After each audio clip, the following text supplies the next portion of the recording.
des hommes étaient une bande de frères, ce serait tellement bien qu'on toucherait plus terre.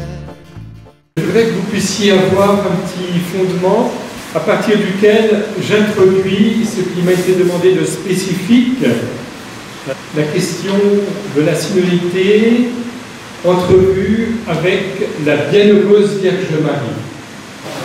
Alors, permettez-moi de commencer cette causerie par une parole liturgique. La grâce de Jésus notre Seigneur, l'amour de Dieu le Père et la communion de l'Esprit Saint soient toujours avec vous. Et avec votre esprit.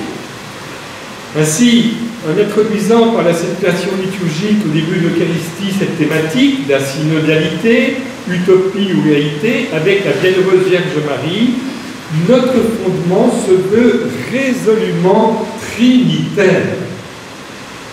Le marcher ensemble, entre guillemets, qu'évoque ce thème, nous plonge dans notre racine d'exister ensemble, que sont les trois personnes divines dans leur communion et créées en homme, masculinement et fémininement, à leur image et ressemblance.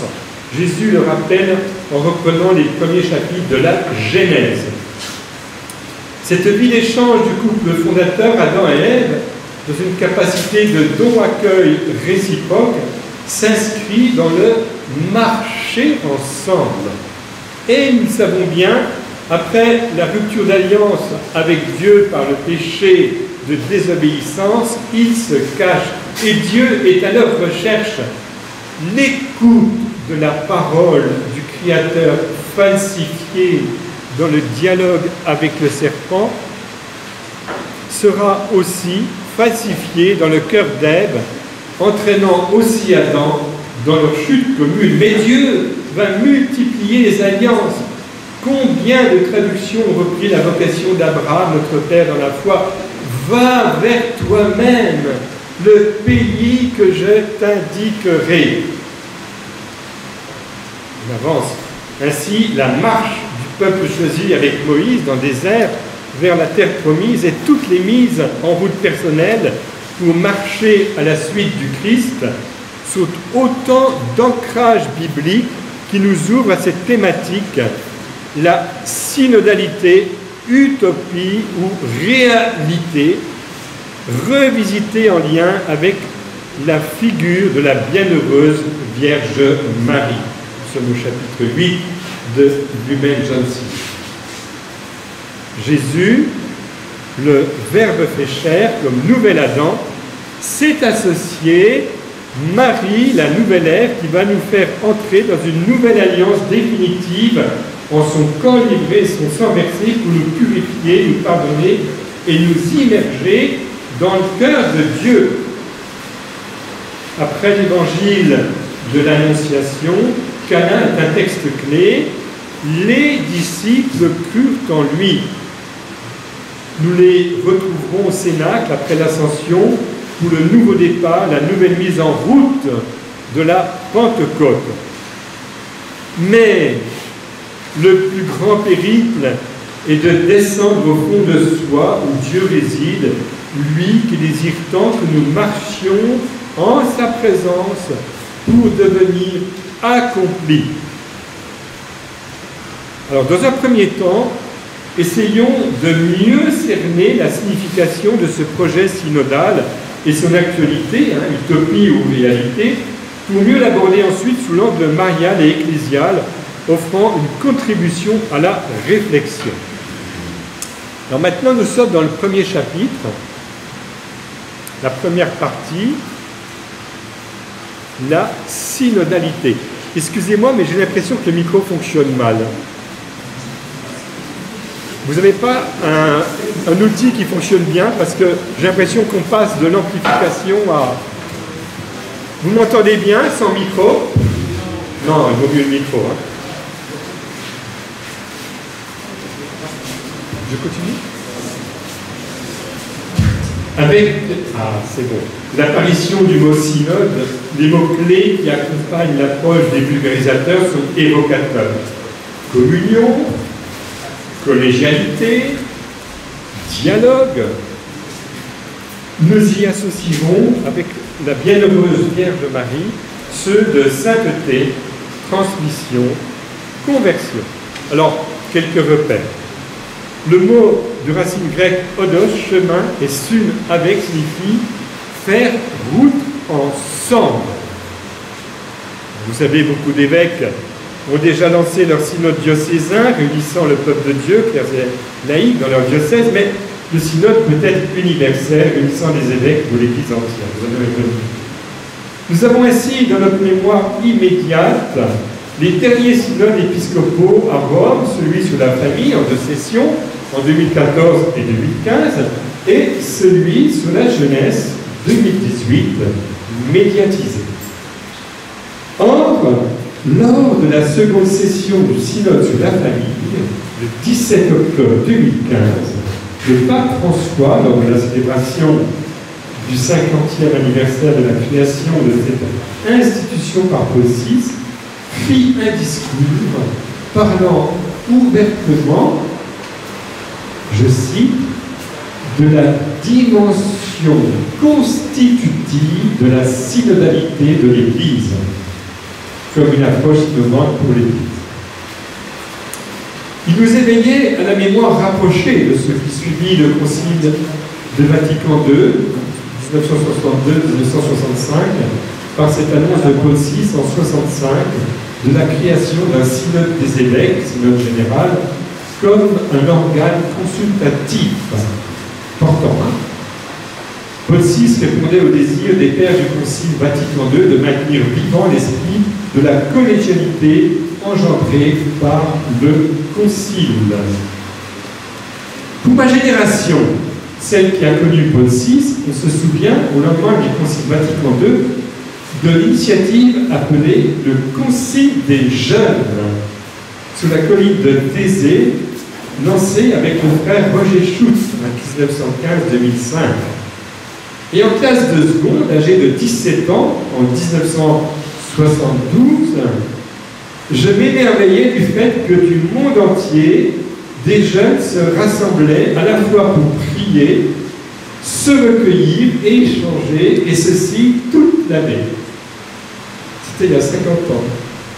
Ma découverte ne faisait pas encore le lien avec l'esprit de mai 68, promouvant une impulsion de mise en commun par la prise de parole en collectivité improvisée d'étudiants qui s'étendit ensuite au-delà des universités.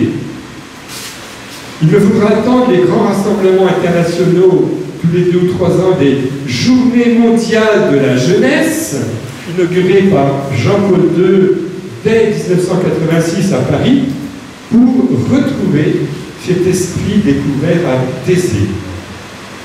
Avec du recul, je peux ainsi aisément faire le lien avec ce qu'on nomme aujourd'hui la synodalité.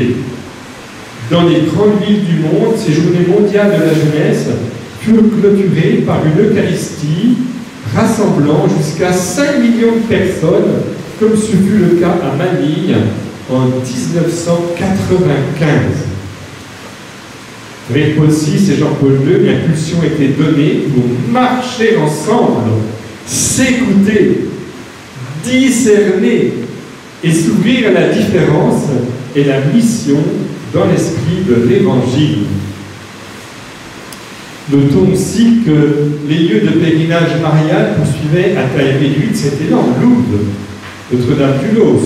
Seuls aujourd'hui les rassemblements annuels d'été à la paroisse de Medjugorje, voici, donnent une idée de ces festivals de la jeunesse, réunissant près de 50 000 à 80 000 jeunes et recevant du pape François à cette occasion un message.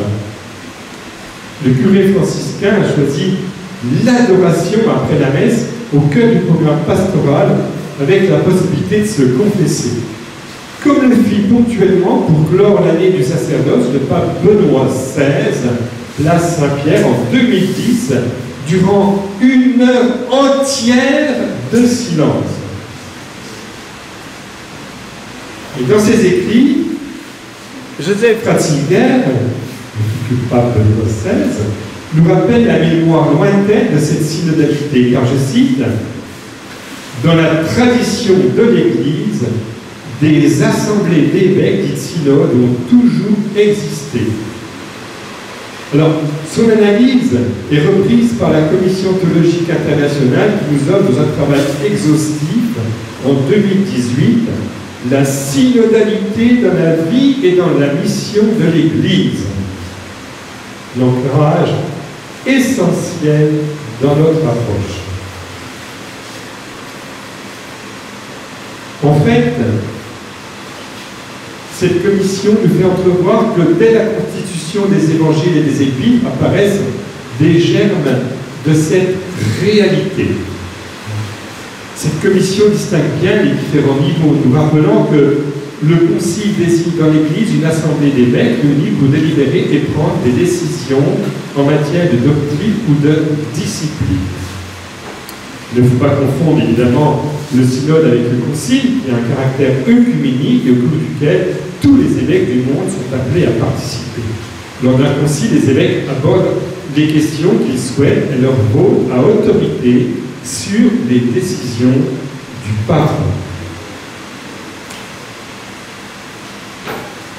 Le synode, lui, peut donc être proposé au niveau d'une paroisse, dans le cadre d'un diocèse, réunissant tout le peuple de Dieu, clercs et laïcs.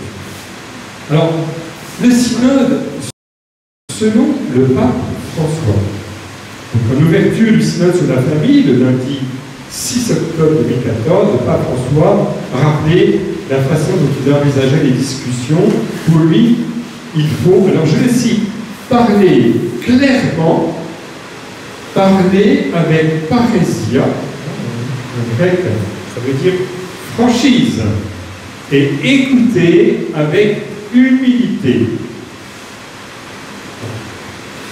Au niveau du diocèse, l'évêque peut également convoquer les baptisés, placés sous sa charge pastorale en synode, et au souffle de l'Esprit, ces synodes sont des jalons sur le chemin qu'emprunte l'Église avec et vers le Christ. On peut les comparer à des discernements communautaires sous la conduite d'un évêque. Alors je passe maintenant au synode des évêques. Et voici que le pape lance le synode des évêques ayant pour thème pour une église synodale, communion, participation et mission. Ce qu'on peut qualifier de synode sur la synodalité. Ça commencera cette année, en octobre 2023. Alors écoutez bien, le pape souhaite réfléchir aux structures de l'Église, équilibrer son fonctionnement, faisant davantage de place aux laïcs, en vue de, je cite, décentraliser la gouvernance. S'inaugure ainsi une nouvelle stratégie dans la pratique de l'Église comme une refonte. Le pape François croit en une Église collégiale qui ne soit pas uniforme mais pluriforme, reflétant la diversité culturelle des catholiques.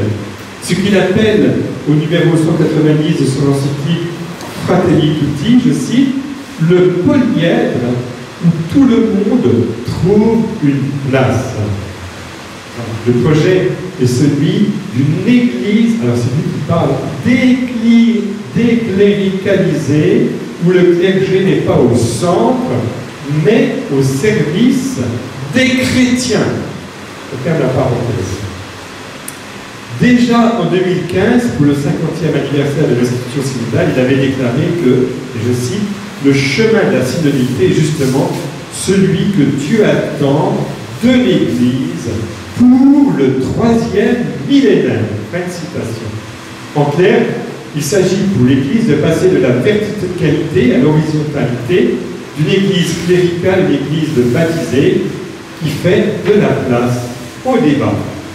Et François attend beaucoup de ce moment ecclésial qui n'est ni un parlement, c'est son expression, ni une enquête d'opinion, toujours lui qui parle, mais un chemin guidé par l'Esprit Saint. L'apport de la bienheureuse Vierge Marie nous ouvrira à ce don de l'Esprit Saint dans mon exposé. Et le lendemain de l'ouverture du processus synodal, dans son homélie, François proposait 3 verbes qui doivent guider les travaux des pères et théologiens synodaux.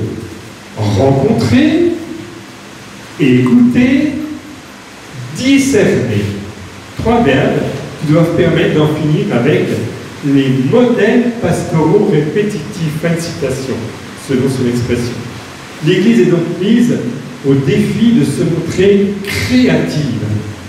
Par ailleurs, plus de synodalité, c'est moins de rigidité, particulièrement en matière de dogme et de pratiques pastorales.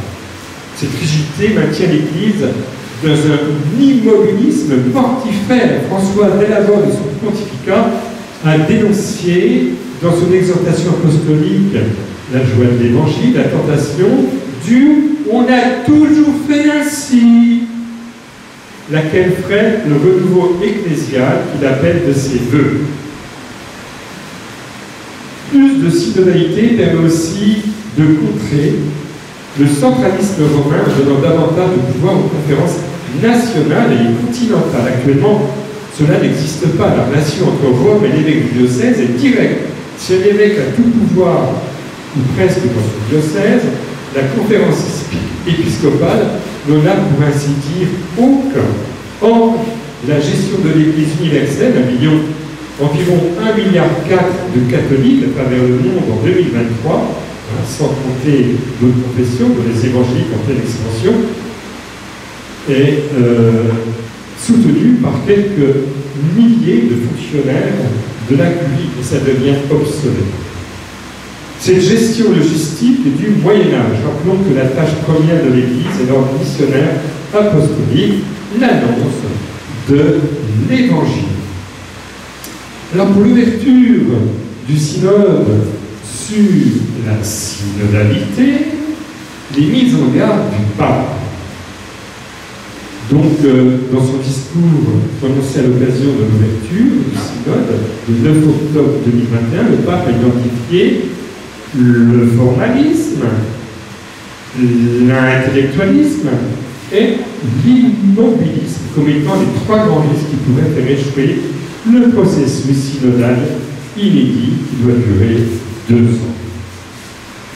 Le pape encourage le synode à transformer une certaine vision verticale, déformée et partielle de l'Église, du ministère presbytéral, du rôle dernier, des responsabilités ecclésiales, des rôles de gouvernement, et ainsi de suite. Il attend donc de ce synode une rénovation, je le cite, du sol au plafond. Il voit donc de la synodalité un remède à ce fléau qui ébranle l'Église dans ses fondations et son essence. Le synode est pour lui un moment ecclésial où le protagoniste est l'Esprit Saint. S'il n'y a pas l'Esprit Saint, il n'y aura pas de synode, a-t-il d'emblée prévu. Dans son propos, le pape a donc voulu préciser avec pédagogie le sens de ce synode inédit qui s'ouvre dans toute l'Église catholique. Il a notamment mis en garde contre 3 impasses à déguster pour garantir la réussite du synode. Ne pas rester à la belle façade. Le premier risque est celui du formalisme.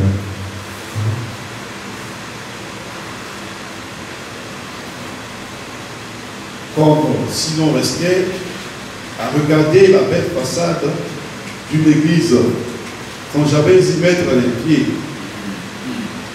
Pour entrer pleinement dans le parcours synodal, il faudra au contraire entrer dans le dialogue, surtout entre les prêtres et les laïcs, et être capable de transformer certaines visions verticales, déformées et partielles de l'Église, du ministère presbytéral, du rôle des laïcs, des responsabilités ecclésiales, des rôles de gouvernement. Un second risque est celui de l'intellectualisme. Il ne souhaite pas que le synode soit capté, alors vous le laissez parler,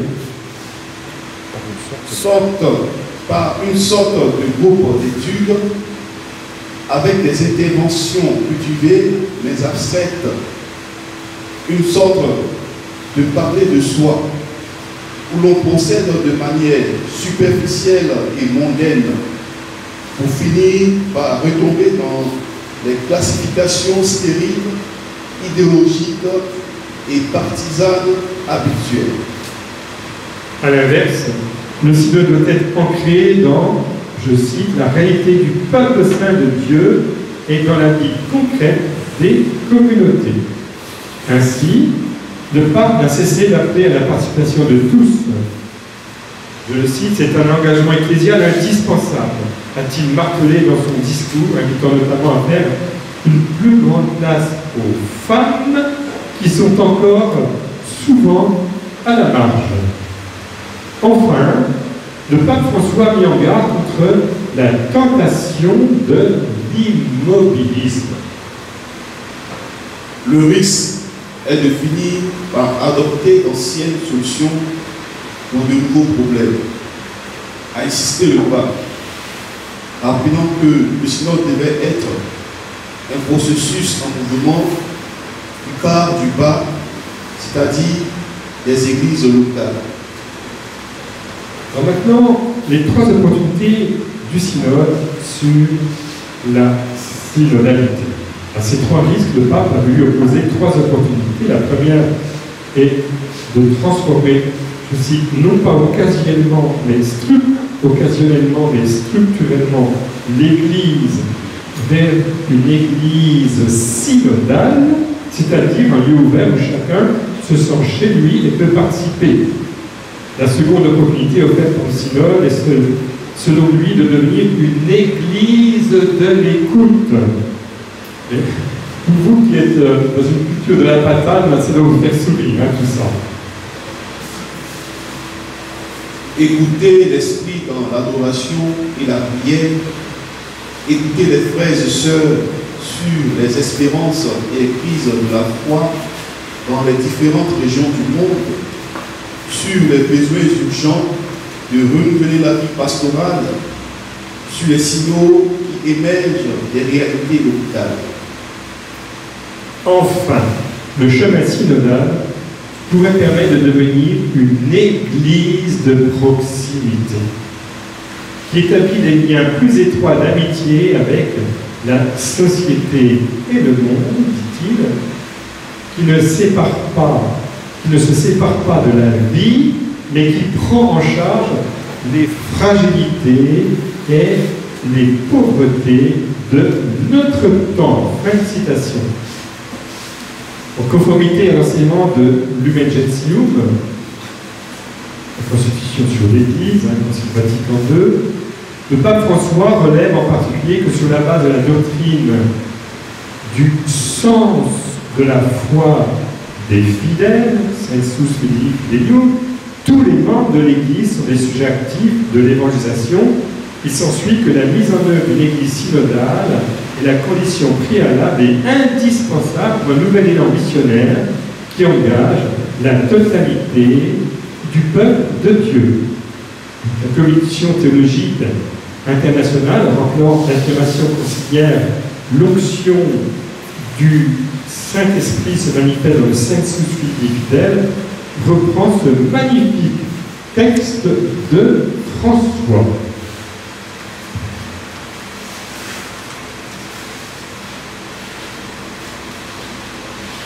Dans tous les baptisés, du premier au dernier, agit la force sanctificatrice de l'Esprit qui incite à évangéliser. Le peuple de Dieu est saint à cause de cette fonction qui le rend infaillible.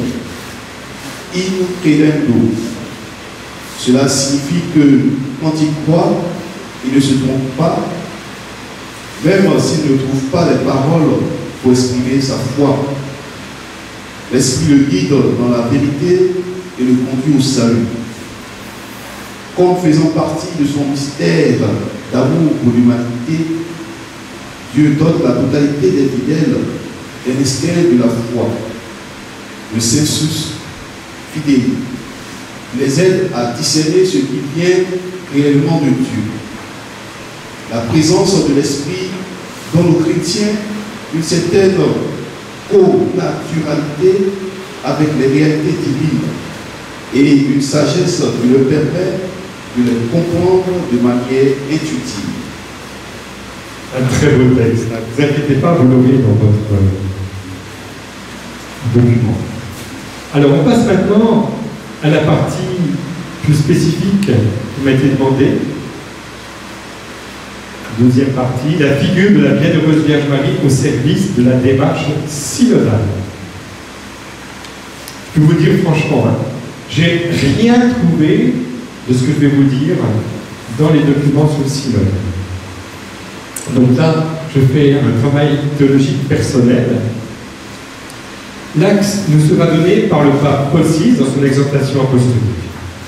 Le culte marial dont nous fêterons le cinquantenaire l'an prochain. Essentiellement, nous rebondirons sur l'expression utilisée par François du sensus fidei, par lequel, et je le cite, le troupeau possède aussi son propre frère pour discerner les nouvelles routes que le Seigneur ouvre à l'Église. Fin de citation. Et c'est justement à partir de cette porte d'entrée du sensus fidei, traduisant le sens de la foi, que la Vierge Marie peut être intégrée comme une figure incontournable et une chance pour cette démarche synodale. Pourquoi? En fait, la Vierge Marie est le modèle de l'Église. Toute l'exhortation de Paul VI nous offre des repères dans notre démarche synodale. Marc chapitre 17. Marie est la vigo audiens, la Vierge qui écoute, qui accueille la parole de Dieu avec foi. Une foi qui fut pour elle l'acte préliminaire et le chemin conduisant à la maternité divine, puisque, selon l'intuition de cet Augustin, celui, Jésus, que dans la foi, Marie mit au monde, c'est dans la foi qu'elle le conçut. Cette foi de Marie est associée à l'écoute, si bien mise en valeur par François dans la démarche synodale. Le fameux rencontrer, écouter, discerner de François, nous le recevons avec Marie en tous les épisodes qu'il évoque. Celui du Magnificat proclamé avec Sainte Cousine Élisabeth est un modèle d'application. En visitation, Marie, à l'écoute de la volonté du Père, relie l'histoire sainte en fond d'abaissement et de relèvement, s'appuyant sur la foi d'Abraham. La foi de Marie, c'est aussi toute la trame de l'encyclique sur l'avenir du Rédempteur du pape Jean-Paul II en 1981. Reprenant le chapitre 8 de Lumen Gentium, Saint Jean-Paul II relie l'histoire, mais aussi il reprend toute la géographie de la planète sur fond de piété populaire. Marie, qui est en visitation universelle dans la gloire de l'Assomption, est le modèle qui écoute et s'engage dans la foi avec le discernement de ce que vit l'Église et le monde. Nous admirons cette foi chez elle dès l'Annonciation et particulièrement à Cana. Nous découvrons combien sa foi entraîne la foi des disciples qui crurent en Jésus au marché à sa suite. Enfin, nous admirons sa foi au pied de la croix.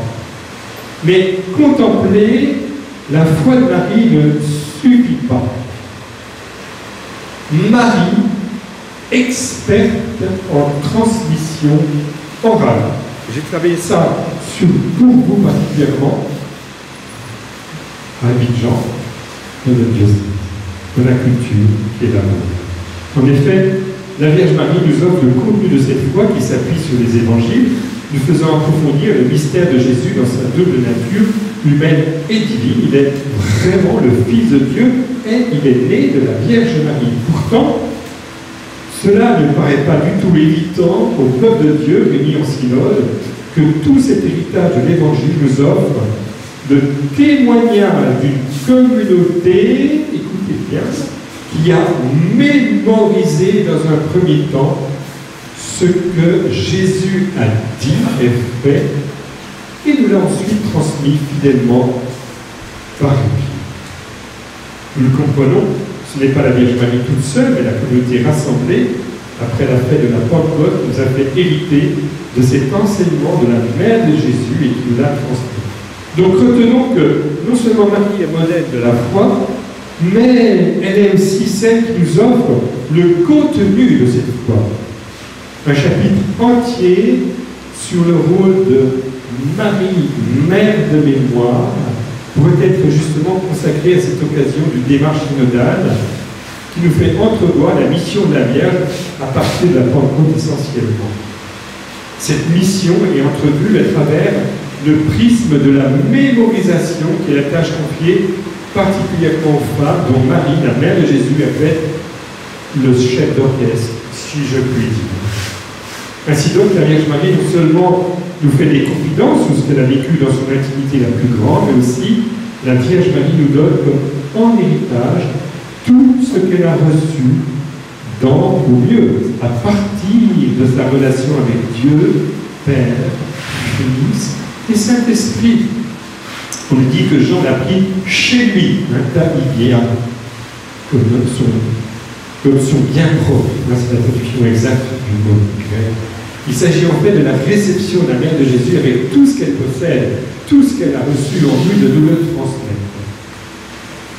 Et il faut réhabiliter le Christ. C'est à partir de ce contenu des Écritures, première source de la révélation, vous savez bien, que l'Église, progressivement, élaborera le dogme, seconde source de la révélation. Et enfin, c'est à partir du ministère de Pierre et de ses successeurs, de l'autorité du magistère du pape, de sa mission extraordinaire, que nous est offert par l'Église la troisième source de la révélation.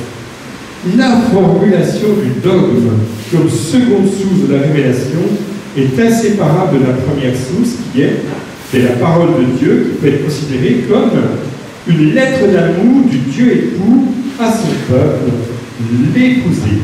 Alors, si nous gardons cette métaphore nuptiale qui fait la trame de tout l'Ancien Testament, en la développant, nous pouvons dire que la seconde source de la révélation, qui est le dogme, peut être considérée comme la réponse d'amour de l'épouse, qui est le nouveau peuple de Dieu à son Dieu époux. Cette vision de la démarche synodale peut être justement rappelée. Et notons que dès les premiers siècles, avant le concile de Nicée, tout ce qui est dit à propos de la Vierge Marie est dit en vue de mieux connaître l'identité du Fils de Dieu né de la Vierge Marie. Et la bienheureuse Vierge Marie nous est donnée pour mère, après avoir reçu sa mission maternelle dans la foi au moment de l'incarnation du Verbe. Sa maternité se prolonge pour le corps mystique entier du Christ qu'est l'Église. Et n'enfante pas seulement la tête, mais tous les membres de ce corps dont nous faisons partie, et nous enfante dans la foi et pour la foi. Un peu aussi développe le fruit de cette foi. Marie est par ailleurs la Vigo Romance, la Vierge priante. Ainsi apparaît-elle dans la visite à la mère du précurseur, où elle ouvre son cœur en rendant grâce à Dieu. C'est toujours dans un climat marial de prière que se vivra l'échange au sein d'une démarche synodale.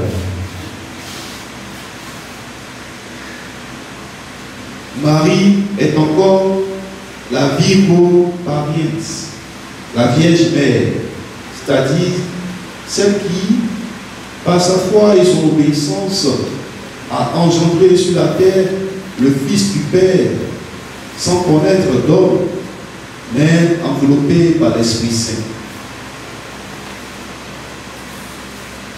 Maternité prodigieuse, établie par Dieu comme type et modèle de la fécondité de la Vierge qu'est l'Église. Celle-ci, en effet, devient à son tour une mère, car par la prédication et par le baptême, elle engendre à une vie nouvelle et immortelle des fils conçus du Saint-Esprit et nés de Dieu.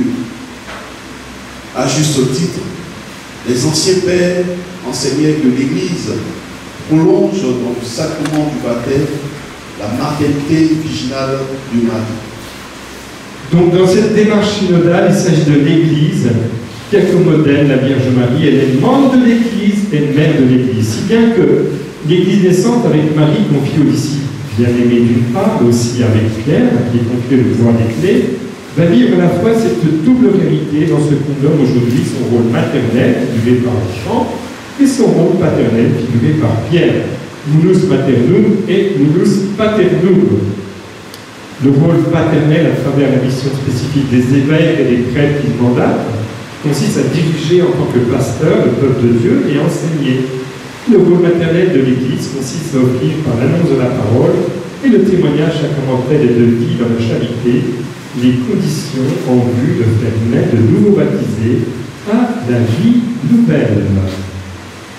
Et mis à part la célébration des sacrements réservés aux prêtres, ce rôle missionnaire est aussi celui de tous les fidèles laïcs appelés dans cette même mission, celle d'un apostolat qui leur est confié par le Christ, l'apôtre du peuple. C'est dans ce sens très profond que nous pouvons dire que nous sommes des apôtres de Marie, formés par elle, mais aussi stimulés par elle. Et c'est dans cette sphère mariale, pour reprendre l'expression du pape François, que l'Église peut être, avec Marie comme modèle, missionnaire. Une Église servante et pauvre, dans un monde qui aspire au bonheur, qui aspire au mystère de Dieu, qui aspire à la paix du ressuscité, sans bien le formuler. Enfin, la sainteté. La mission des baptisés, dans leur démarche synodale, sera de découvrir ou approfondir l'appel universel à la sainteté comme un des plus beaux fruits de Vatican II. Marie, la toute sainte, entraîne l'Église, dont elle est le modèle, vers une dimension communautaire de la sainteté. Un aspect que François a développé. Ne pensons pas uniquement à ceux qui sont déjà béatifiés ou canonisés. L'Esprit Saint répand la sainteté partout, dans le saint peuple fidèle de Dieu. Car le bon vouloir de Dieu a été que les hommes ne reçoivent pas la sanctification et le salut séparément, hors de tout lien mutuel. Il a voulu en faire un peuple qui le connaîtrait selon la vérité et le servirait dans la sainteté. J'aime voir la sainteté dans le patient peuple de Dieu, écrit-il dans son exhortation apostolique, Gaudete et Exsultate. Enfin, appel à la conversion et récitation du chapelet. Dans la mouvance des Mariaphonie reconnues par l'Église, donc celle de Kibeo au Rwanda, aussi que le diocèse de Yopungong, reçoit par son pasteur, son évêque, comme feuille de route cette impulsion très populaire. Appel à la conversion et récitation du chapelet, et qui n'est pas sans nous rappeler celle de Lourdes et de Fatima. Il serait malhonnête de passer sous silence dans le cas de cette approche de la synodalité avec la bienheureuse Vierge Marie, cet ancrage de la piété populaire repris par tous les pontificats. Gardons celui de Paul VI, pour l'unité de notre approche, mais nous n'ignorons pas la contribution de Jean-Paul II avec l'ajout si opportun des mystères lumineux si présents dans l'iconographie d'Orient. Nous voudrions maintenant, frères très chers, nous arrêter un peu sur la rénovation de ce lieu d'exercice que l'on a appelé le résumé de l'Évangile. Le chapelet de la Vierge Marie, le rosaire. Nos prédécesseurs lui ont accordé une attention vigilante et une sollicitude empressée. Ils en ont à plusieurs reprises recommandé la récitation fréquente, favoriser la diffusion, expliquer la nature, reconnu l'aptitude à développer une prière contemplative à la fois de louange et de supplication, rappeler l'efficacité intrinsèque pour faire progresser la vie chrétienne et l'engagement apostolique. Parce que Libre du péché, elle conduit ses fils à vaincre le péché avec une résolution énergique. Et cette libération du péché et du mal, il faut le réaffirmer. Elle est la première étape nécessaire de tout renouveau de la vie chrétienne. La sainteté exemplaire de la Vierge entraîne les fidèles à lever leurs yeux vers Marie comme modèle des vertus qui rayonnent sur toute la communauté des élus. Et j'arrive à la conclusion. La conclusion. Nous faisons l'inclusion avec notre introduction par les premiers chapitres de la Genèse et reprenons le sens profond de la mission de Ève qui entraîne Adam en lui révélant ses potentialités, car, vous savez, c'est la femme qui entraîne l'homme et pas l'inverse. Elle est la révélation de tout ce qui a consistance et talent en l'homme, l'os de ses os, la chair de sa chair. Combien cette réalité au fondement biblique et anthropologique, pour reprendre l'orientation de Paul VI, nous fait approfondir le mystère de la nouvelle ère, celui de l'Église épouse. Par la démarche synodale, c'est l'Église épouse qui est sollicitée, avec comme modèle la bienheureuse Vierge Marie pour un chemin de sainteté renouvelée. Car l'impasse dans la démarche de la synodalité serait de croire que les paroles échangées, et bien souvent par des personnes en vue dans la paroisse, toujours les mêmes, soient perçues comme les leviers de la transformation et de l'évangélisation, ou risque d'oublier que l'amour de Dieu et du prochain passe par notre vie de tous les jours avec le motif du pur amour de Dieu, de l'oubli de soi, avec cette formulation lapidaire du bienheureux Carlo Acutis, non pas moi je, mais Dieu. En italien, la formulation est plus brève. Non io, ma Dio. Et de fait, le pape Benoît XVI, pour qui Carlo offrit sa vie, écrivait, quand il était le cardinal Ratzinger. Il se peut qu'une personne exerce à longueur de temps des activités dans des associations ecclésiales sans être en fait chrétienne. À l'inverse, il peut se trouver qu'une autre personne vivre simplement de la parole et de l'Eucharistie et pratique la charité qui naît de la foi sans jamais avoir figuré dans un comité d'église, sans être jamais préoccupé d'innovation en politique ecclésiale, sans avoir fait partie de synode, ni avoir voté, et que cette personne soit vraiment chrétienne. Ce n'est pas une église plus humaine dont nous avons besoin, mais une église plus divine au contraire. C'est alors seulement qu'elle sera aussi vraiment humaine. Et c'est pourquoi toutes les réalisations de l'homme au sein de l'église doivent être considérées comme des services et laisser passer au premier plan ce qui compte le plus et qui est l'essentiel. Ce qui constitue l'être de l'Église en chaque Église locale, c'est la communion à la parole du Seigneur et le corps du Seigneur. Ce qui est décisif, ce ne sont pas les documents et les organismes, mais qu'il y ait des hommes, des saints, qui par un engagement de leur personne que nul ne peut leur imposer, créer quelque chose de vivant et de neuf. La décision définitive en ce qui concerne la valeur historique de Vatican II dépend d'hommes qui réussiront en eux-mêmes le travail de la séparation du concret et du livret et donneront par là à l'ensemble cette clarté de sens qu'on en saurait tirer de la lettre seule. Merci, Paul VI. Nous donnons cher à cette approche par un témoignage concret, par cette reprise d'un extrait de lettre d'une laïque à un prêtre. Là où agit Dieu le Père, là opère le Fils et l'Esprit Saint. Là où se trouve Dieu le Père, là se cache le Fils, là demeure l'Esprit Saint.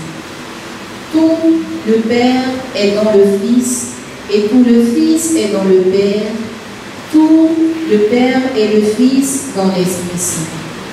Ils vivent d'une même lumière, d'un même amour, jouissent d'une même béatitude dans la contemplation de leur propre beauté éternelle, dans la possession d'une même divine à trois.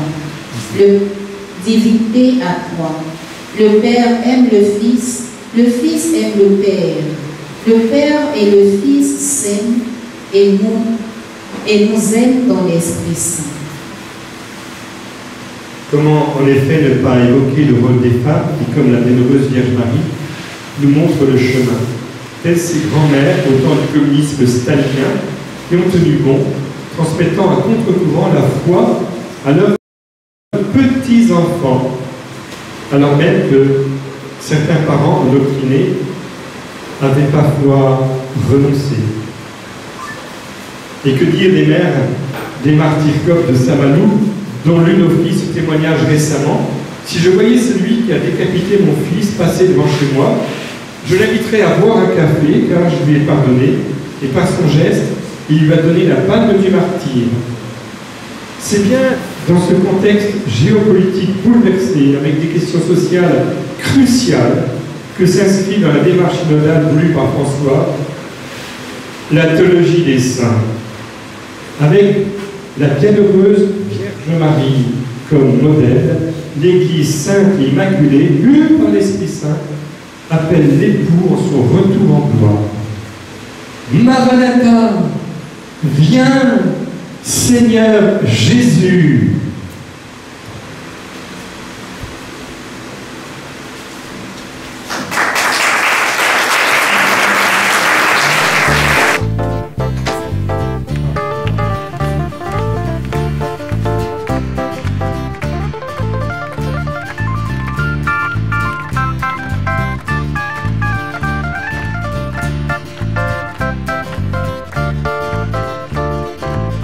Si les hommes étaient une bande de frères,